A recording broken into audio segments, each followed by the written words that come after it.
Before we start to have a look at a new poem, we're going to practice our recall of the key words from the last poem you studied, The Soldier. The three key words are field, dust and eternal. Have a go at practicing those three key words before we go on to the next slide and practice recalling the quotes. Now you're on to the next step. Let's see if you can use the key words to trigger the whole quote. Once you've done that and are good at it, see if you can use the key words first of all to trigger the quote and then to trigger the story of the whole poem. Well done. Now you're ready to move on to the next poem.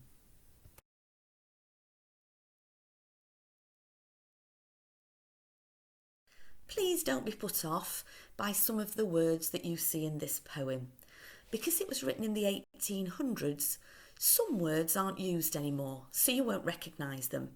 But the story of the poem is nice and simple. Here is an explanation of some of the more difficult words in the poem that you might not have seen before. Here's some things to think about before we start to read the poem. First of all, what colours and birds do we usually associate with the theme and idea of love? Do we always view women as perfect? And what are images of night often used to represent? On the next slide is a link to hear the poem read out loud. Use the link at least twice to listen to the poem. I often find it's only on the third reading or listening to the poem that I really start to understand what the poet is trying to say.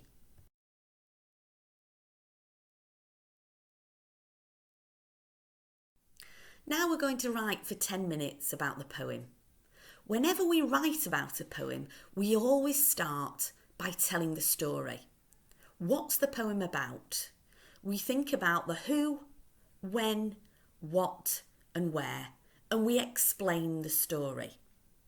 There are some notes on the next slide to help you with this, and you can use information that you've already discovered on previous slides. But remember, at this point, we're only explaining the story of the poem.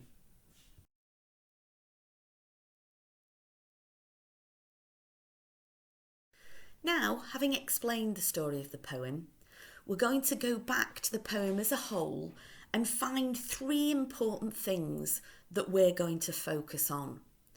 We'll need three quotes to support what we're saying and to help retell that story in greater detail.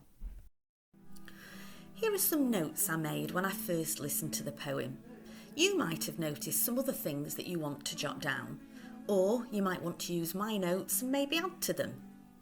First of all, I noticed how the poem begins with an image of night and how this is used to show how beautiful and perfect this lady is. The second stanza begins with a contrast of light and shade, and it's used to show how perfectly balanced her beauty is. She isn't described as a typical English rose, pale and beautiful. In this poem, this beautiful woman is described as having raven hair.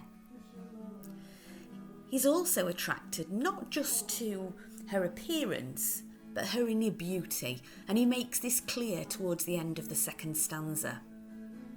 But in the final stanza, he really focuses on this idea of inner beauty and shows us how important this is to him.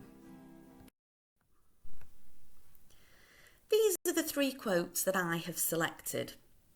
I've selected one from each stanza that I feel really tells the story of that stanza. I've picked out one word from within the quote that I know I can remember. For example, cloudless. This one word triggers in my mind the whole quote. Cloudless. Of cloudless climes and starry skies.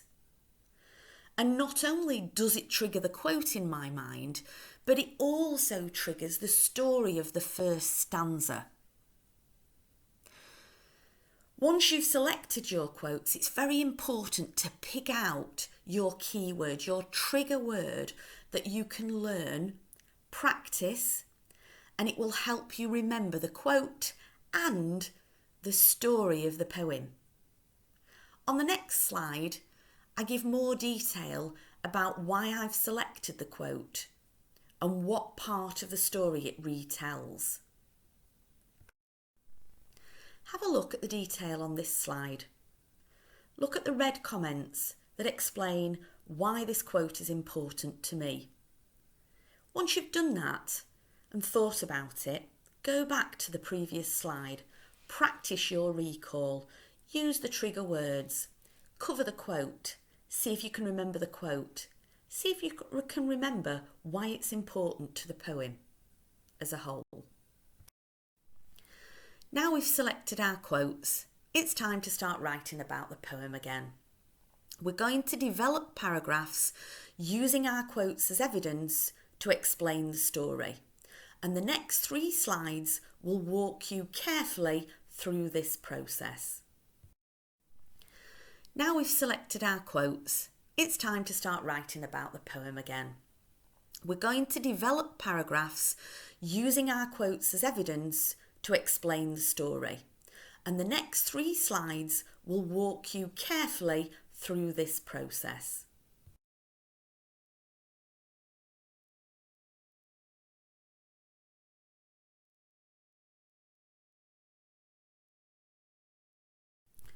Now we're going to think about how to conclude our writing about this poem. We're going to think about the why of the poem. And the best way to do this is to ask yourself 3 questions. Why did the poet write this poem? What is the poet saying about love and true beauty? And what should we learn about what actually makes us love another person? Here are some ideas for your conclusion. Remember, it doesn't have to be long.